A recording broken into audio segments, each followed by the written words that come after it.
मंगलम भगवान वीरो मंगलम गौतमो गणी मंगलम कुंद कुंदार्यो जैन धर्मोस्तु मंगलम सर्वमंगल मांगल्यम सर्वकल्याणकारकम प्रधानम सर्वधर्माणां जैनम जयतु शासनम जैनम जयतु शासनम।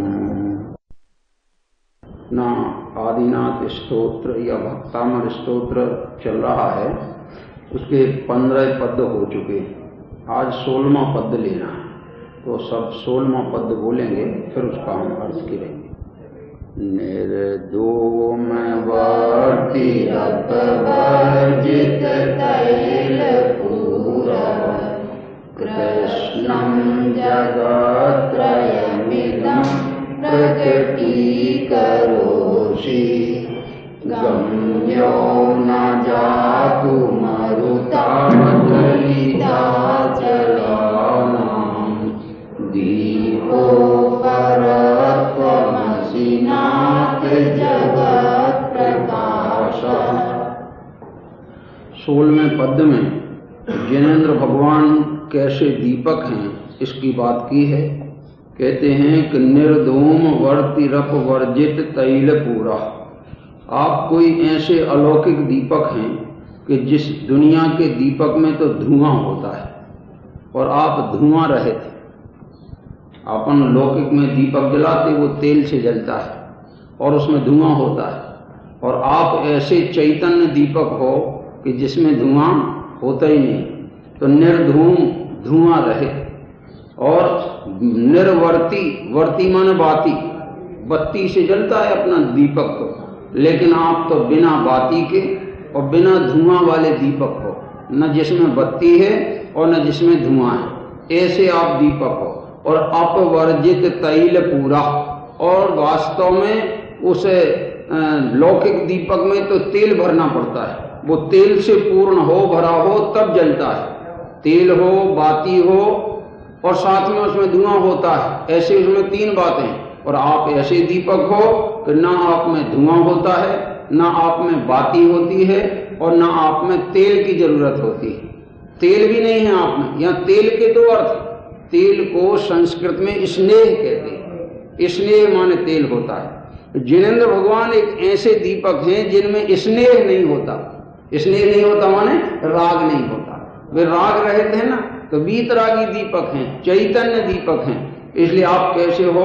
निर्धूम वर्ती अपवर्जित तैल पूरा, फिर भी धुआं रहित होकर भी, बाती रहित होकर भी, तेल रहित होकर भी आप हो कैसे दीपक?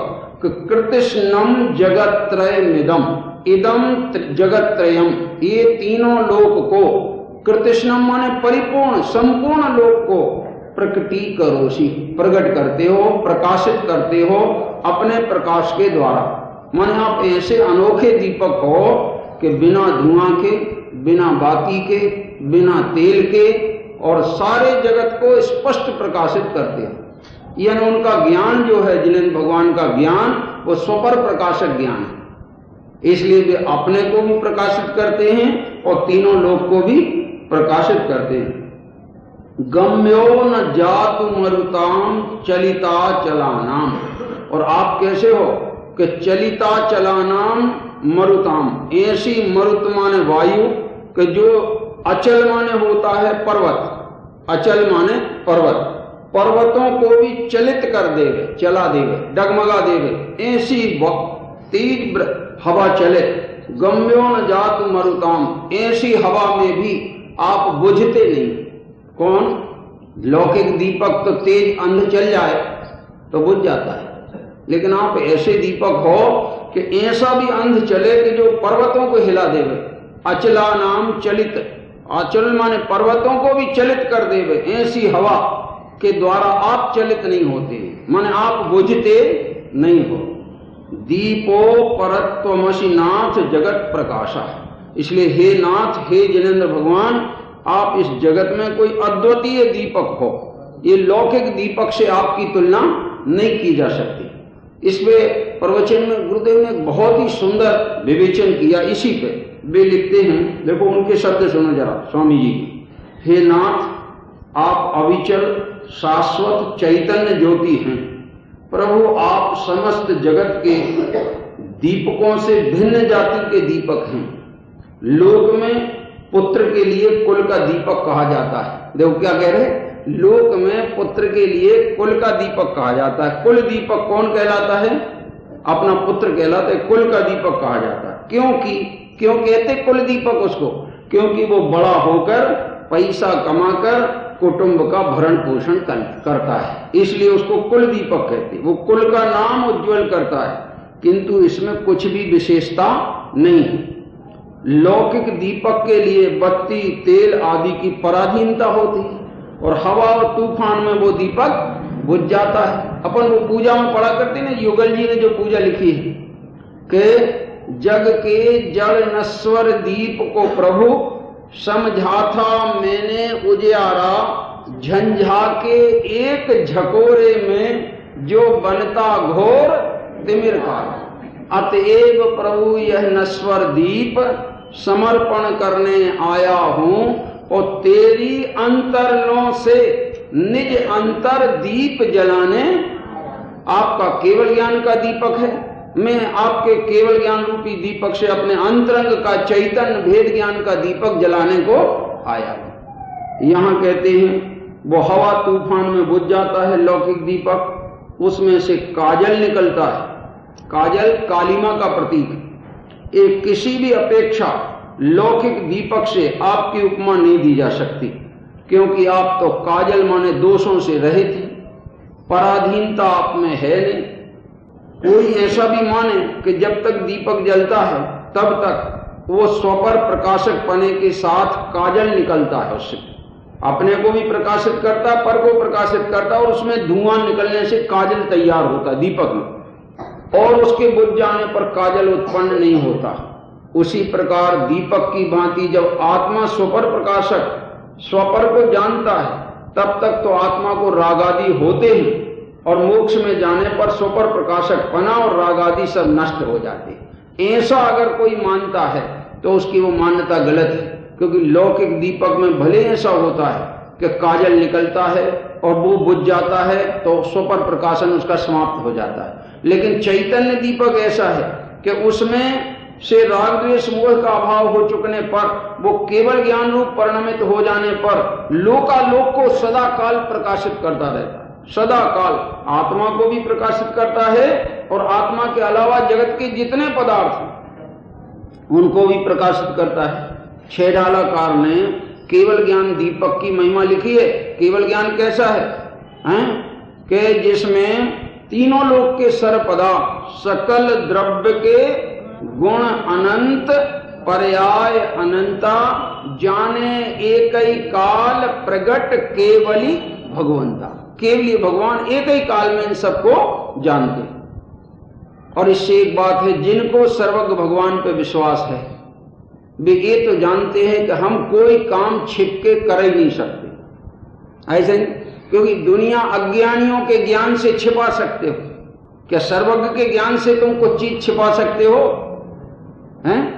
और जब सर्वज्ञ के ज्ञान से नहीं छिपा सकते हो तो तुम्हें दुनिया वालों को तो डर है, और सर्वज्ञ भगवान के ज्ञान में तुम्हारी कोई गलत बात आवे उसका तुम्हें डर नहीं है, तो सर्वज्ञ में तुम्हारी आस्था। लोक में तो ऐसा देखा जाता है कि कोई सा दोष अपने में हो तो अपन ये बात से डरते हैं कि कोई जान ना ले, दूसरे को पता न लग जाए, और दूसरे को पता लग जाता है तो हमको ऐसा लगता है कि हमें नीचा देखना पड़ेगा, अपमान सहना पड़ेगा, पता न लगे। लेकिन सर्वज्ञ भगवानों को तो सबको पता लग ही जाता है। हमारी कोई भी भूल का पता दुनिया ना लगा पाए पर सर्वज्ञ भगवान लगा ले। तो तुम्हें दुनिया के रागी द्वेषी को तो डर लगत है, और त्रिलोकी नाथ का जरा भी तुम्हें डर नहीं कि उनके सामने तुम खोटा काम करते हो, पाप करते हो, और तुम्हें डर नहीं। इससे पता लगता है कि तुम्हें धर्म के प्रति, वीतराग सर्वज्ञ के प्रति आस्था नहीं। देखिए आगे लिखा है, ये हो गया आपका 16वां पद। अब 17वां पद लेते हैं। उस 17वें पद में आचार्य कहेंगे यहां तो दीपक की उपमा दी जिनेंद्र भगवान को, अब इसमें सूर्य की उपमा देंगे। नास्तम कदाचिदुपयासि न राहुगम्यां स्पष्टीकरोषि सहसा युगपज्जगन्ति नाम्बोधरोदर निरोध महाप्रभावा सूर्यातिशायी महिमासि मुनीन्द्र लोके। मुनीन्द्र माने वास्तव में मुनियों के ईश्वर। हे मुनियों के ईश्वर जिनेंद्र भगवान, आपकी महिमा सूर्यातिशायी, सूर्य से भी अधिक है। आपकी महिमा सूर्य से भी अधिक है। क्यों है सूर्य से भी अधिक? क्योंकि तुम कदाचित अस्तम न उपयासी, न अस्तम कदाचित उपयासी, आप कभी भी अस्त नहीं होते। और लौकिक सूर्य तो अस्त होता है और आप अस्त नहीं होते, तो आपकी महिमा लौकिक सूर्य से ज्यादा हो गई ना। उसमें तो अवगुण है अस्त हो जाने का, और तुम्हारे में कभी भी अस्त होने का अवगुण है ही नहीं। इसलिए इस लौकिक सूर्य से आप ज्यादा हो। न अस्तम कदाचित उपयासी न राहु गम्या, और राहु माने जो सूर्य को ग्रसित कर लेता ना, जिससे सूर्य ग्रहण होता है, तो कहते राहु वो सूर्य को तो ग्रहण कर सकता है, पर तुम ऐसे सूर्य हो केवल ज्ञान रूपी कि तुम्हें कोई प्रकार का राहु ग्रहण नहीं कर सकता। इसलिए लौकिक सूर्य से तुम्हारी महिमा ज्यादा है। और कैसे हो आप? स्पष्टीकरोषि सहसा युगपत जगंती। युगपत माने एक साथ, जगंती माने संपूर्ण जगत को, सहसा माने सहज रूप में, स्पष्टीकरोषि माने प्रकाशित करते हो। तुम्हारे ज्ञान में सारा लोकालोक स्वयमेव सहज झलकता है। ऐसा आपका ज्ञान प्रकाश है, ऐसा आपका ज्ञान प्रकाश रूपी सूर्य। और नाम्भो धरो उदर निरुद्ध महाप्रभावा। अंबोधर कहते हैं बादल को। अंब माने पानी और धर माने धारण करे। जो पानी को धारण करे उसका नाम है अंबोधर। अंबोधर माने बादल। तो के बादलों के अंदर आपका प्रभाव ढकता नहीं है, जबकि सूर्य का प्रभाव ढक जाता कि नहीं ढक जाता। अगर ज्यादा बादल आ जाएं तो कभी कभी तो बरसात के दिनों में सूर्य का पता ही नहीं चलता कि सूर्य कहां पहुंच गया, कितना निकल आया। इसलिए सूर्य का प्रभाव तो बादलों द्वारा ढक दिया जाता है।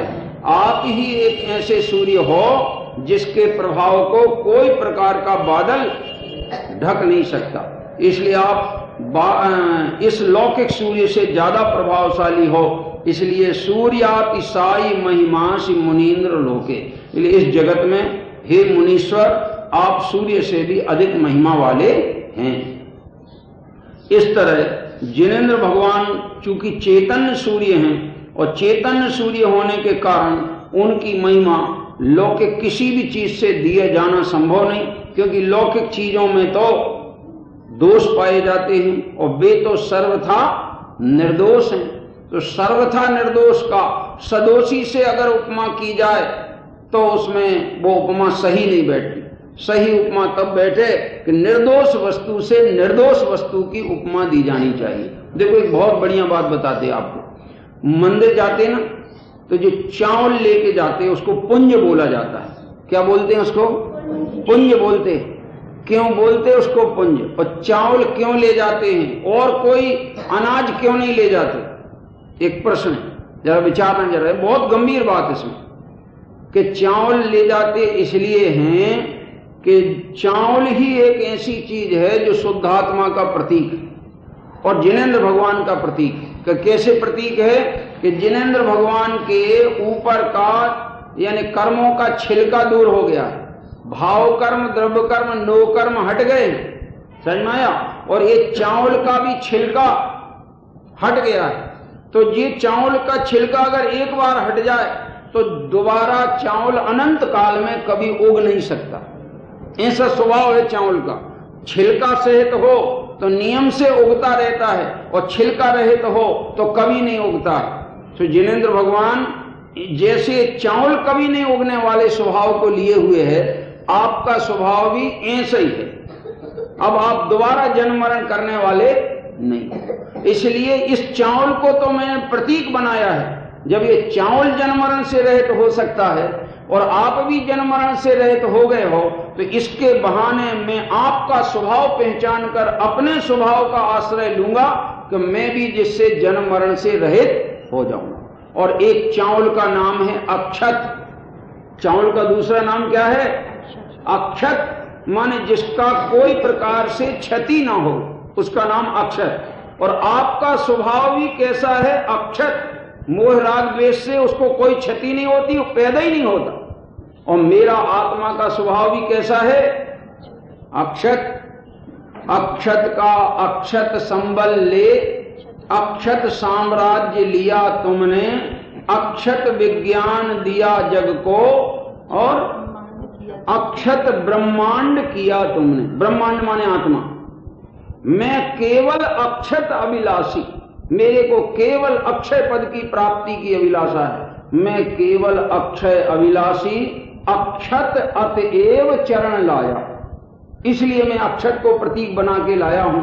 निर्वाण शिला के संगम सा होते ना लौकिक में, वे सब प्रतीक वास्तव में कोई ना कोई भाव को लिए।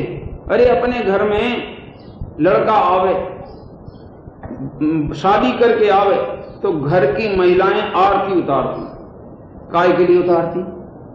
उसको ये लगता है कि हमारे घर में अब दीपक जलता रहेगा, कुल का दीपक जलता रहेगा, तो आरती उतारती। तो आरती तो प्रतीक बन गई। काय की प्रतीक बन गई कि ये जैसे प्रकाश कर रहा है, हमारे कुल का प्रकाश इनके द्वारा हो, तो वो आरती दीपक उतारती, दीपक से आरती उतारती।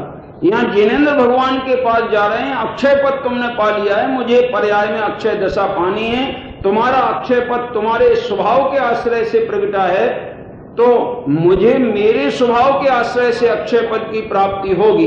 पर मैं किस प्रयोजन से घर से निकला हूं, वो हम हाथ को चावल बता रहा है, प्रतिक्षण घोषणा कर रहा है कि हम काय के लिए निकले। काय के लिए निकले हैं? अक्षय पद की प्राप्ति के लिए निकले हैं, विषमवादों में उलझने के लिए नहीं। समझ में आया कि नहीं?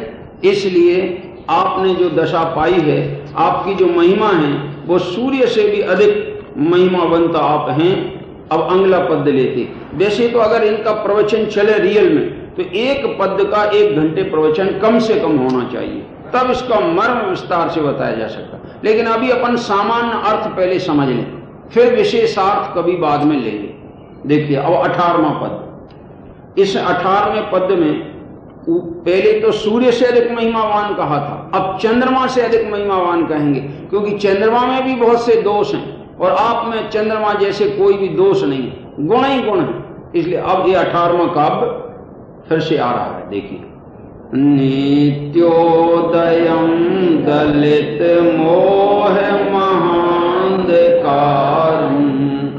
गम्यं न राहुवदनश्नवारिदानां विभ्राजते तव मुखाब्जमनल्पकान्तिः विद्योतया जगद पूर्व शशांक बिंबम।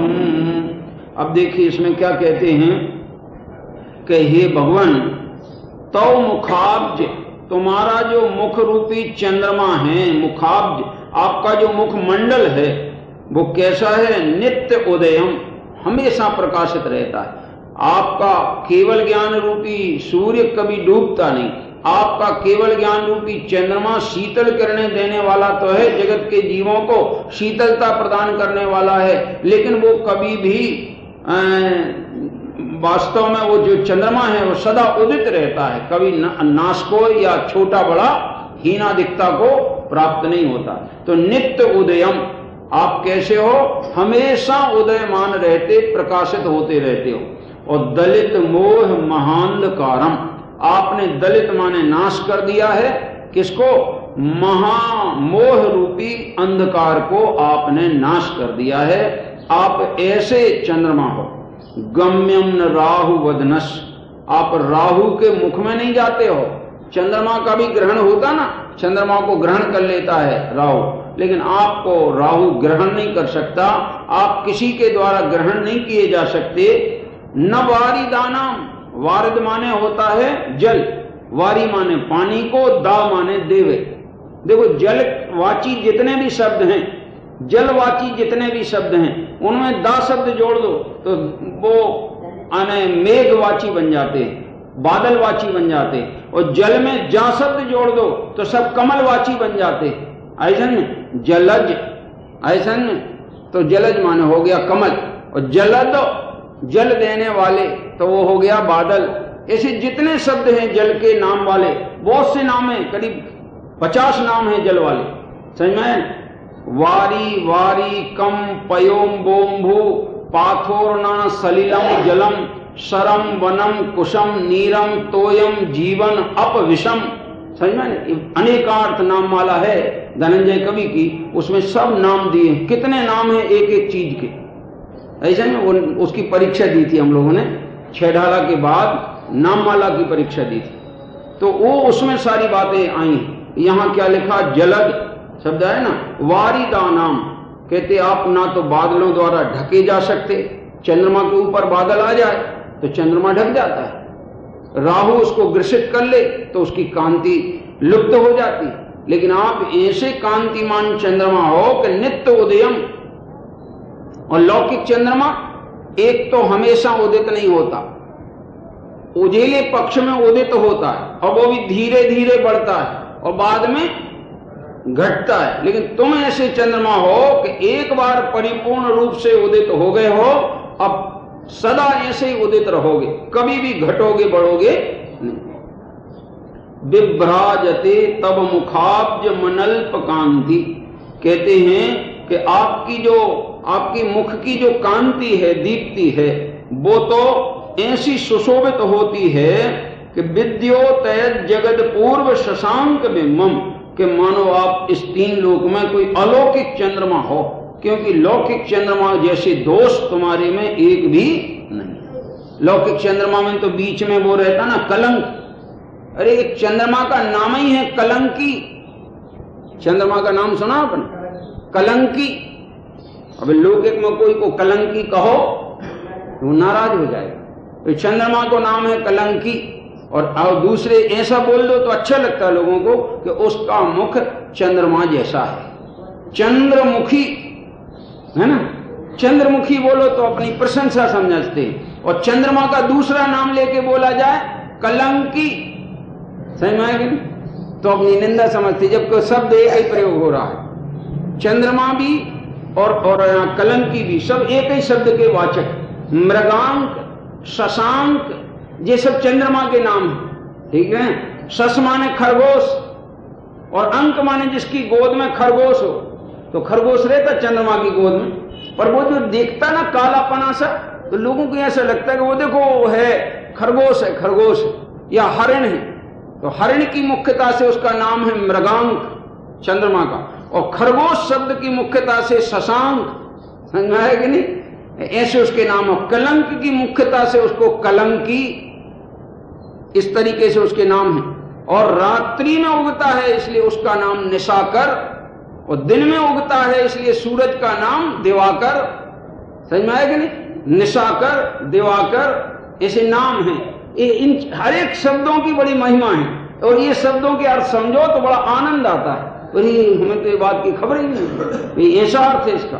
तो देखो यहां कहते आप ऐसे अपूर्व चंद्रमा हो कि जो हमेशा प्रकाशित रहते हो, मोह रूपी अंधकार को नाश कर देने वाले हो, राहु के द्वारा ग्रसित नहीं होते हो, बादलों में ढकते नहीं हो, ऐसे आप कोई अपूर्व कांति वाले चंद्रमा हो और समस्त जगत में सुशोभित होते। ये उनके कहना चाहिए गुणों की वर्णन चल रहा है। अब आगे आता है, देखिए, किम सर्वरीषु शशिनानि विवासतावा योऽस्मन्मुखेन्दुदलितेषु तमस्सु नाथा निष्पन्नशाली वनशालिनी जीवलोके कार्यं किया जल धरई जल भार नम्रई। देखो अब इसमें क्या कह रहे हैं कि हे नाथ, हे जिनेंद्र भगवान, कहते हैं किम सर्वरीषु शशिनानि विवश्यतावा। कहते रात्रि में, सर्वरी कहते हैं रात्रि को, सर्वरीषु माने रात्रि में, शशिना किम चंद्रमा से क्या प्रयोजन, रात्रि में चंद्रमा से क्या प्रयोजन, अथवा आन्नी विवश्यतावा, विवश्यता कहते सूर्य को, और आन्नी माने दिन होता है, आन्नी माने दिन, तो दिन में सूर्य से क्या प्रयोजन, क्यों, उसका कारण बता रहे हैं कि जिसने युष्मन मुखेंदु दलितेषु तमस्सु ना था, तुम्हारे मुख के दर्शन करके, तुम्हारे स्वरूप का दर्शन करके जिनने समस्त प्रकार के अंधकार को और पाप को नाश कर दिया है, उस व्यक्ति के लिए रात्रि के चंद्रमा से क्या मतलब, उसके लिए दिन के सूरज से क्या मतलब, क्योंकि उसके तो मोह रूप अंधकार नष्ट हो गया, और मोह अंधकार नष्ट न हो तो भी दिन के सूर्य से क्या मतलब और रात के चंद्रमा से क्या मतलब, दोनों में लगा लेना। अगर मोह अंधकार नष्ट नहीं हुआ तो रात्रि का चंद्रमा किस काम का और दिन का सूर्य किस काम का, और जिसका मोह अंधकार नष्ट हो गया तो फिर दिन के सूर्य की क्या जरूरत और रात्रि के चंद्रमा की क्या जरूरत। किम सर्वरीषु, सर्वरीषु माने रात्रि में, शशि माने चंद्रमा की क्या जरूरत, और आन्नी माने होता है दिन में, विवश्यता माने सूर्य की भी क्या जरूरत, किसके लिए, कि जिसने युष्मन माने आपके मुखेंदु मुख रूपी चंद्रमा को देख करके दलितेषु माने नाश कर दिए हैं, तमह सुना था, तम माने अंधकार को नाश कर दिया है, पापों को नाश कर दिया है। हे नाथ, उसके लिए इन चंद्रमा और सूरज से क्या मतलब। अब उदाहरण दे रहे हैं, कैसे मतलब नहीं है, कैसे प्रयोजन नहीं है, निष्पन्न शाली वन शालिनी जीव लोके, इस जगत में जब धान पक जाए, समझ में आए नहीं, शालिनी निष्पन्न, शाली, शाली माने धान, शाली माने धान, और निष्पन्न हो गई माने तैयार हो गई, कटने के लिए तैयार हो गई, पक गई।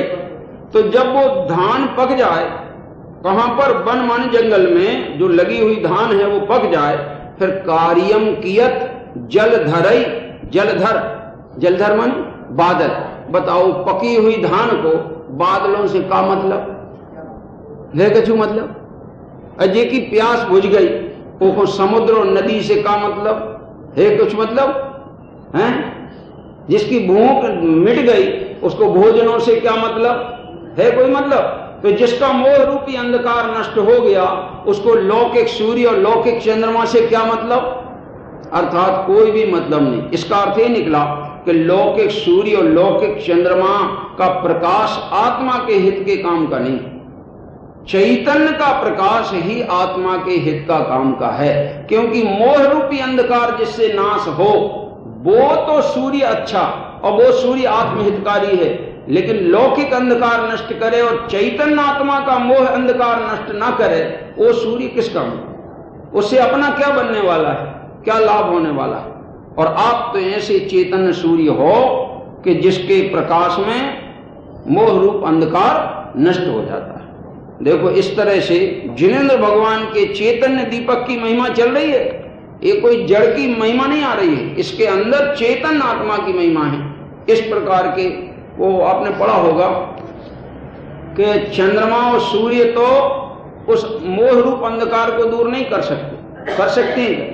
रवि शशि न हरे सो तम हराय, पढ़ा कि नहीं पढ़ा, सो शास्त्र नमो बहु प्रीति लाय। हे जिनेंद्र भगवान, ना तो सूर्य जिस अंधकार को हरण कर सकता, न शशि माने चंद्रमा जिस अंधकार को, तम माने अंधकार को हरण कर सकता है, उसको आप हरण कर सकते, आपकी वाणी जिनवाणी हरण कर सकती। रवि शशि न हरे सो तम, ऐसा अंधकार जो सूर्य चंद्रमा नहीं दूर कर सकते, वह अंधकार तम हराए, उसको आपने हरा है, दूर किया है, नाश किया है। सो शास्त्र ऐसी जिनवाणी को नमो बहु प्रीति लाए, मैं बहुत प्रेम पूर्वक इस जिनवाणी को नमस्कार करता हूं। इस तरह ये 19वां पद, और अब 20वां आखिरी पद लेते हैं। बहुत ही सुंदर पद है 20वां। ज्ञानम यथा त्वयि विभाति कृतावकाशम नैवं तथा हरिहरादिषु नायकेषु तेजस्फुरन्मणिषु याति यथा महत्त्वम् नैवं तु कांच सकले किरणाकुलेपि। देखो क्या कहते हैं, कहते हे नाथ, ज्ञानम यथा त्वयि विभाति कृतावकाशम, आपका ज्ञान जिस तरह से सुशोभित होता है कि जिस ज्ञान में कृतावकाशम माने सारे जगत को जगह मिल गई। उसका अर्थ क्या निकला कि तुम्हारे ज्ञान ने लोकालोक को जान लिया है। आपका ही ज्ञान एक ऐसा है कि जिसके ज्ञान में सब पदार्थों को जगह मिल जाती है। समझ में आया? अन्य सब अल्पज्ञों के ज्ञान में सारे जगत के पदार्थ प्रतिबिंबित नहीं होते। इसलिए आपका ज्ञान इसलिए सुशोभित है कि उसमें स्व और पर का, लोकालोक का, अनंत अनंत पदार्थों का, उनके द्रव्य गुण पर्यायों का प्रतिबिंब झलकता है।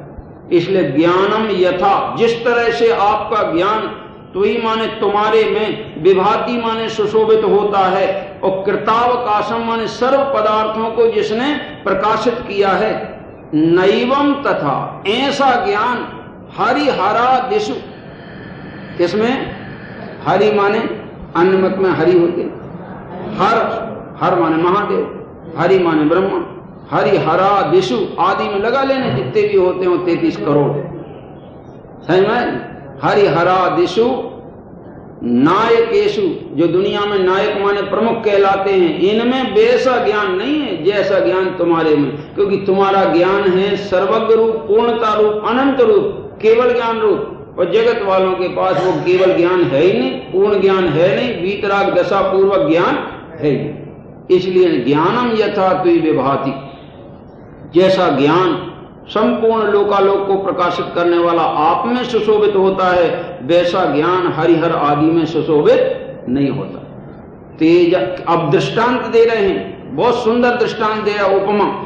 तेजास्फुरणन मणिषु याति यथा महत्वम, जैसे मणियों की कांति तेज की जो महिमा होती है, क्या मणि की कांति और किरण की महिमा के समान कांच में सूर्य का प्रतिबिंब पड़ रहा हो, सूर्य की किरणें पड़ रही हो, और वो भी विचारो चमक रहा हो, कौन? कांच। तो कांच की चमक और ओरिजिनल मणि की चमक, दोनों की महिमा एक सी हो सकती है क्या?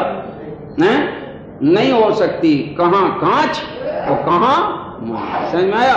ऐसे कहां आप बीतरागी जिनेंद्र और कहां रागी द्वेषी जगत के देव, कहां तुम्हारे से तुलना हो सकती है? ऐसा जिनके मन में आ जाए और जो मानतुंग की इस गाथा को समझ जाएं, वे जीव कभी कुदेवों की शरण में जा नहीं सकते। कहां जाएं? जिसको मणि मिल रहे हो वो कांच क्यों बटोरे? समझ में आया कि नहीं? मूर्ख होए, कांच बटोरे और मणि को छोड़े। समझ में आया कि नहीं? हम तो ऐसा दिखा है, अगर कोई मणि का किसी के धंधा और बहुत से मणि हो घर में रखने को, तो जो ऐसी चीजें हैं, सामान्य चीजें, वो घर में इकट्ठी नहीं करेगा कि लोहो इकट्ठा कर ले। जिस घर में मणि इकट्ठे हुए हो, वो लोहो चांदी ये सब ऐसे ही अलग कर देंगे कि ये घर में हमारे रखने जगह नहीं, तिजोरी में वहां मणि रखे जाते हैं। ऐसे चैतन्य आत्मा जिसने अपने हृदय में, हृदय की तिजोरी में वीतरागी जिनेंद्र भगवान को विराजमान कर लिया कि जिनमें अनंत गुण भरे हैं, ऐसे अनंत गुण स्वभावी वीतरागी जिनेंद्र को जिसने बिठा लिया, वो कोई रागी द्वेषी को बिठाएगा? वो तो भगवान के दर्शन करते में बोलता है। क्या बोलता है? वीतरागात परो देवो न भूतो न भविष्यति, वीतराग के सिवाय दूसरा देव जगत में, सच्चा देव ना तो हुआ है और ना होगा। और नहीं त्राता नहीं त्राता नहीं त्राता जगत त्रय, यानी आत्म कल्याण करने में, आत्मा की रक्षा करने में तुम्हारे सिवाय दूसरा कोई रक्षा करने वाला है ही। इसलिए हमारी जिनेंद्र की भक्ति दिने दिने प्रतिदिन जिनेंद्र भगवान में मेरी भक्ति रहे, क्योंकि तुम ही हमारे लिए आत्महित के मार्ग के निमित्त हो। ऐसा ये 20वीं गाथा में ये बात आ गई कि जिनेंद्र भगवान आपका जो ज्ञानमय स्वरूप है वो ऐसा सुशोभित हो रहा है कि जगत के अन्य देवी देवता सुशोभित नहीं होते। क्यों? उन सब में बनावटीपना, उन सब में बनावटीपना। क्या बनावटीपना है कि एक तो बाहर का वस्त्राभूषण, हथियार आदि ग्रहण किए हुए, परिग्रह सहित हैं।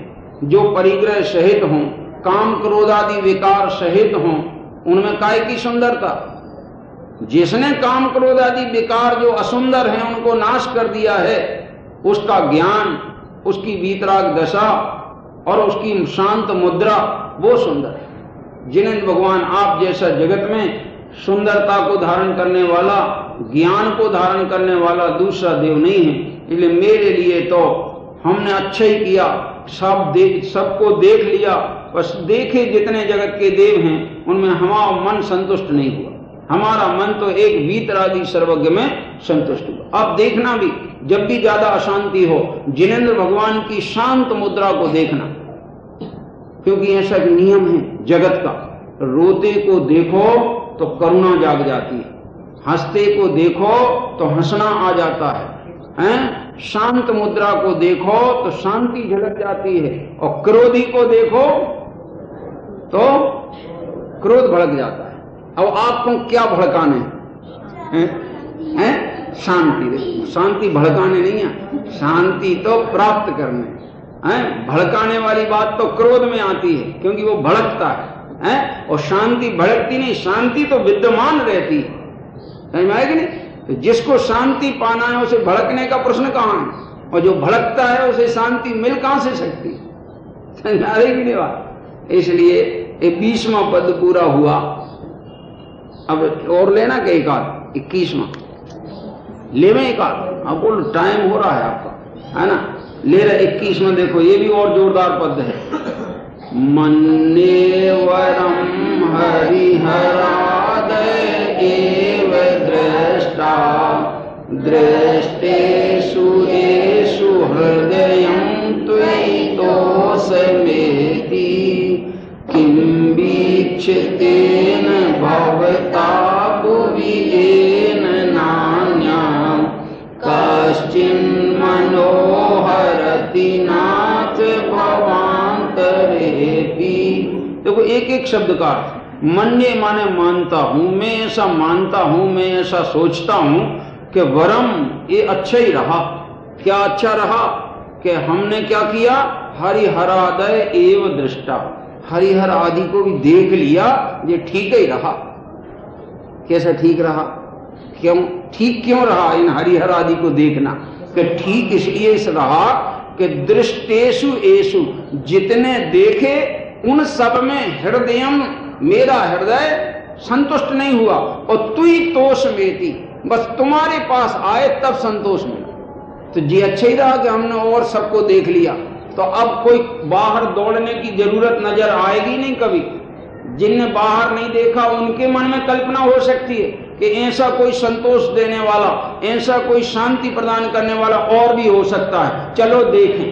लेकिन हमने तो सब देख लिया, और जे देख लिया अब उते जाने की जरूरत है ही नहीं, क्योंकि जितने देखे उनमें मेरा मन संतुष्ट नहीं हुआ। हमारा मन तो दृष्टेषु येषु हृदयम तुई, तुम्हारे में संतुष्ट हुआ है। तो ये अच्छे ही रहा कि हमने औरों को देख लिया। कभी कभी ये रहता है 10 दुकानें देखी और अच्छी दुकान पे पहुंच गए माल खरीदने, कि यार जी अच्छा रहा, अपन ने 10 दुकानें तलाश ली और फिर जी अपने को अच्छी दुकान मिल गई, है ना? तो जी भी अच्छे रहो कि हमने जगत के सब देवी देवताओं का स्वरूप देख लिया, और बाद में जब आपके पास आए तो हमें तो संतोष तुम्हारे सिवाय और कहीं नहीं। ऐसा देखो, मन्ने वरम हरिहरादय एव दृष्टा दृष्टेषु येषु हृदयम त्वयितोषमेति किम वीक्षतेन भवता भुवि येन नान्यः। कहते हैं कि इस पृथ्वी पर, भुवि माने इस पृथ्वी पर जिसने आपको देख लिया है, उसके लिए और जगत में ऐसा कौन है जो उसके मन को हरण कर सके? कश्चिन मनोहरति नाथ भवांतरेपि। अरे इस भाव की तो बात जाने दो, जन्मांतरों में जब एक बार मेरे हृदय में वीतरागी समा गया है, तो अब जन्म जन्मांतर में जब भी मुझे दर्शन का भाव आएगा तो वीतरागी के दर्शन का आएगा, सरागी के दर्शन का भाव नहीं आएगा। ये अच्छा ही रहा हमने सबको परख लिया, सबको देख लिया, हरिहर आदि सबको देखा, मेरा मन संतुष्ट नहीं हुआ, क्योंकि वे खुद ही असंतुष्ट हैं बेचारे, वे खुद ही हाथ में हथियार लिए हुए हैं, वे खुद स्त्री आदि का संग किए हुए हैं, वे खुद राग द्वेष की अग्नि में जल रहे हैं, और उनका भक्त कैसे राग द्वेष की अग्नि को बुझा सकेगा। इसलिए ये अच्छे रहा, हमने देख लिया, सबको पहचान लिया, सब दुकानें परख ली। क्या ख्याल है? अब जब सब दुकान परख ली और जब तुलनात्मक दृष्टि आपके सामने आई तो पता लगा कि एक सच्चा मार्ग, सच्चा देव तो वीतरागी के सिवाय दुनिया में दूसरा है। हमने अपने मंडल का एक मोनोग्राम बनाया, वीतरागात परो देवो न भूतो न भविष्य। जब भी शुरुआत हुई मंडल की और उसका जो मोनोग्राम तैयार किया, मोनोग्राम माने कहना चाहिए ट्रेडमार्क चिन्ह, मंडल का ट्रेडमार्क ये है कि वीतरागी देवसाज गुरु को जो माने वो ही तो सच्चा व्यवहार में जैनी है। जो वीतरागी सच्चे देवसाज गुरु को न मानकर कुदेवों को मानता है, उनकी पूजन आदि का समर्थन करता है, उनका निषेध नहीं करता है, वो तो नामधारी जैन नहीं, उसको तो सम्यक दर्शन होने की बात दूर रही, तत्व ज्ञान कभी होगा। तो ये 21 पद आज हुए, अब 21 के बाद में आगे चलेंगे।